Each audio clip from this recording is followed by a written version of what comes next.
3個韓國女子組合包括 Kara、FX、Sistar 同埋韓國男子組合 SAYA 帝國之子其中2名成員光熙同同俊今日抵港，佢哋將會出席喺亞洲國際博覽館舉行嘅演唱會，而光熙同同俊更加會擔任演唱會嘅主持人。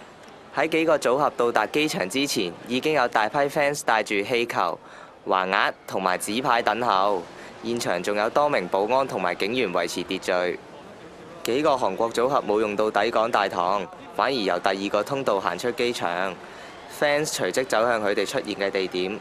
Kara 嘅力高同埋灰利首先步出機場，而 FX、Sistar、光熙同埋同俊緊隨其後。雖然佢哋冇停低俾傳媒影相，但係有親切咁同 fans 揮手，然後匆匆上車。上咗車之後，仲即刻拉埋布簾。